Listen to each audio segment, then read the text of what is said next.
Hello students, how are you? Hope you are staying safe at your home. So in the previous sessions we have discussed about the recruitment process. तो हमने पिछले sessions में क्या करा है, recruitment के बारे में स्टडी करा है.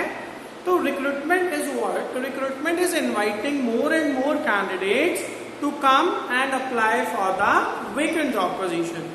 To come and apply for the vacant job position is what we call it as a recruitment process. तो recruitment क्या है? Generally, recruitment is a positive process. Recruitment is a positive process in which we are inviting the candidates to come and apply for the vacant job position. Whereas selection process is known as a negative process. Selection process को हम क्या बोलते हैं? Selection process is a negative process because in this there are the selection rate is less than the rejection rate, or we can say rejection rate is more than the selection rate. तो उसको हम क्या बोलते हैं? Selection is a negative process. तो आज हम इस टॉपिक में इस वीडियो में हम डिस्कस करेंगे सिलेक्शन प्रोसेस. तो रिक्रूटमेंट क्या था? रिक्रूटमेंट हमने दो तरीके से करी, that is from internal sources as well as from the external sources. तो अब हमने जब इनवाइट कर लिया है कैंडिडेट्स को, हमारे पास बहुत सारी एप्लीकेशंस आ गई हैं. Now we have to do the next step after the recruitment and that step is known as selection process. तो सिलेक्शन प्रोसेस में जो पहला स्टेप आता है that is a preliminary screening. तो प्रीलिमिनरी स्क्रीनिंग क्या है? इसमें हम उन कैंडिडेट्स को क्या कर देंगे? एलिमिनेट कर देंगे which do not suit the eligibility criteria of the organization or which is unfit for the organization. तो प्रीलिमिनरी स्क्रीनिंग में हम क्या करेंगे? उन सभी कैंडिडेट्स को क्या कर देंगे? एलिमिनेट कर देंगे जो हमारे क्राइटेरिया को क्या है?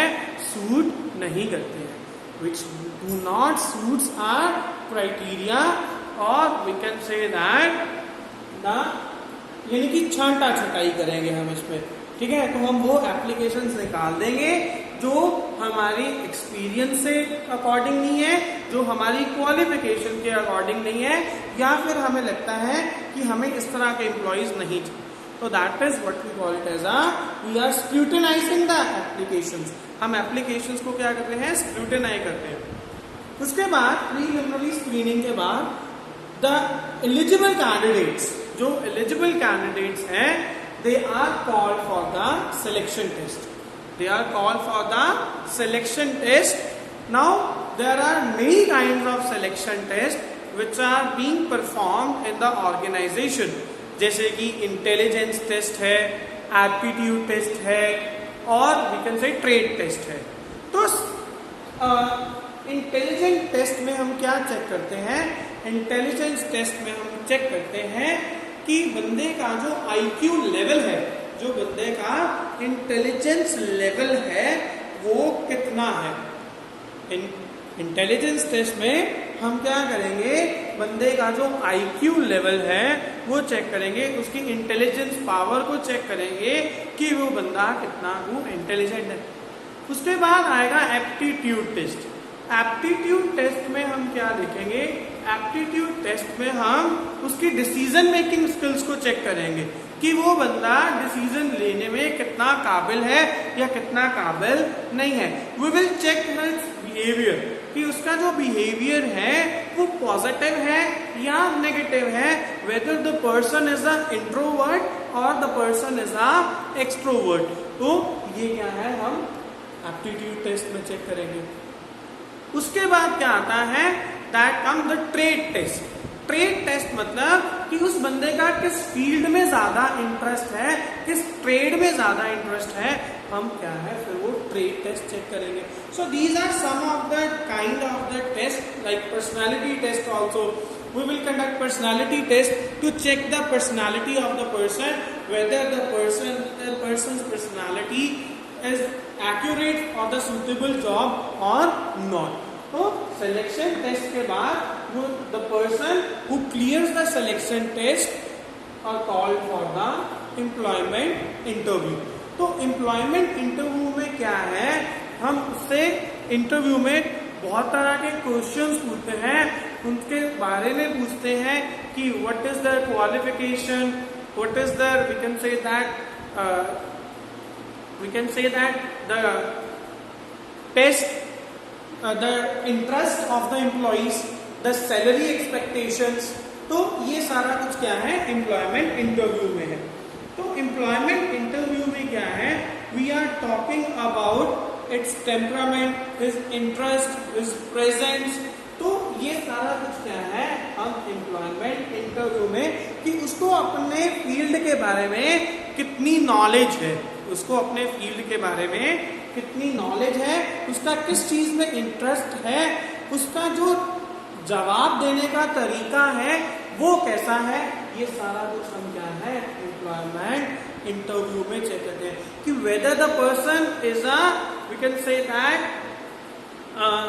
नॉट ऑफ लूज टेम्परामेंट, यानी कि हम कुछ ऐसे सवाल भी करते हैं जिसका उसका जो टेम्परामेंट है वो लूज हो जाए. अगर वो इतना कुछ कहने के बावजूद भी क्या है टेम्परामेंट लूज नहीं करते, इसका मतलब that the person is of strong patience. The person is of strong patience. तो उसमें उसकी क्या करी जाती है, पेशेंस लेवल भी चेक करा जाता है बाय आस्किंग फ्रीक्वेंटली क्वेश्चंस. तो दैट इज एम्प्लॉयमेंट इंटरव्यू. उसके बाद रेफरेंसेस एंड बैकग्राउंड चेक. तो जब वो अपनी एप्लीकेशन देता है, एप्लीकेशंस में क्या है उसके रेफरेंसेस दिए होते हैं, तो फिर हम उन रेफरेंसेस को क्या करते हैं कॉल करते हैं और उस एम्प्लॉय के बैकग्राउंड के बारे में जानने की कोशिश करते हैं कि जहाँ पे वो प्रीवियस ऑर्गेनाइजेशन में काम कर रहा था तो वहाँ पे उसका बिहेवियर कैसा था, वहाँ से वो ऑर्गेनाइजेशन छोड़कर क्यों आया है, कोई क्रिमिनल बैकग्राउंड तो नहीं है, कुछ डिसऑनेस्टी बैकग्राउंड तो नहीं है. तो रेफरेंसेस एंड बैकग्राउंड चेक में हम उसके बारे में पता करेंगे कि ये जो एम्प्लॉय है ये बिहेवियर वाइज कैसा है, इसका जो कैरेक्टर है, जो इसका रिकॉर्ड है वो कैसा है.